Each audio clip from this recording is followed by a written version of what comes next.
Okay guys, so today I have the biggest book haul that I have ever done. Let's just get down to it. I'm just going to go through each book quickly. The Rosie Project by Graham Simpson. I'm halfway through this. Young World by Chris Wetz. I could not get into this. I read like a chapter and I don't know what I'm going to do with it. The Uglies by Scott Westerfield. Everybody recommends this to me, so if everybody else likes it, I'm going to like it, right? The Knife of Never Letting Go by Patrick Ness. I'm not even sure how I went this long without giving this book a chance. The Diviners by Libba Bray. This one has a beautiful cover. I think it's newly into paperback. I don't know. Out of the Easy by Rhoda Sepsi.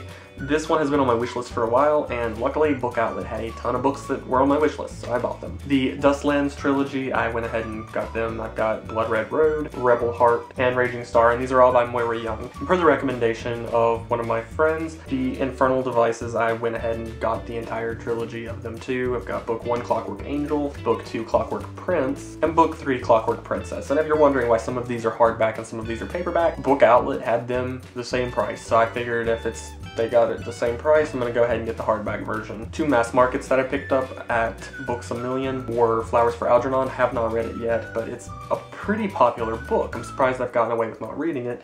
And Still Alice, which I read and absolutely loved. Fantastic. Cannot wait to see the movie. Book Thief by Marcus Zusick.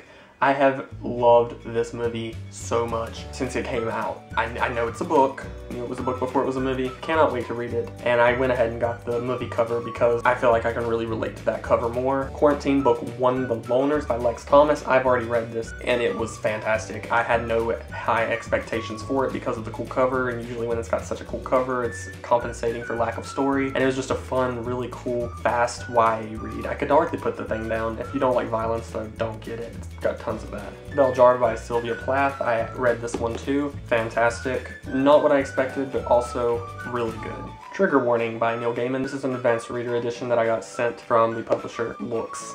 Really cool. Cannot wait to read it. Huge Neil Gaiman fan. Probably gonna love it. Belzar by Meg Waltzer. This was a book that one of my friends read.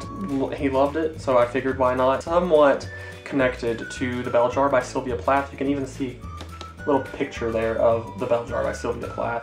I'm not sure how that plays into the story, but that's why I wanted to read The Bell Jar before I read Belzar. We Have Always Lived in the Castle by Shirley Jackson. Brilliant cover, really the only reason I bought it, but then I find out that I've been reading Shirley Jackson in my literature classes for years. For some reason the name just did not click, so I cannot wait. The 39 Deaths of Adam Strand by Gregory Calloway.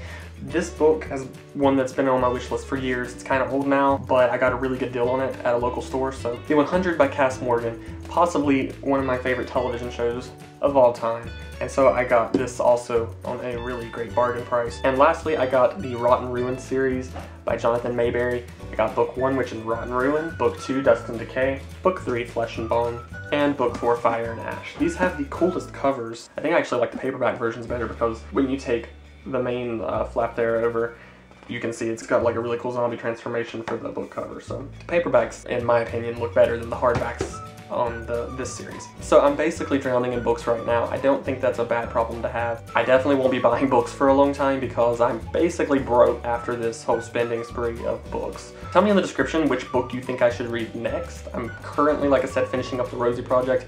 If you love books and all that's awesome in this world, I highly recommend hitting that subscribe button so that you don't miss a single video here. I'd love it if you kept watching my videos. So be sure to hit that thumbs up and the subscribe button, and I will see you guys later. I'm gonna go get started on some of these books because I probably should.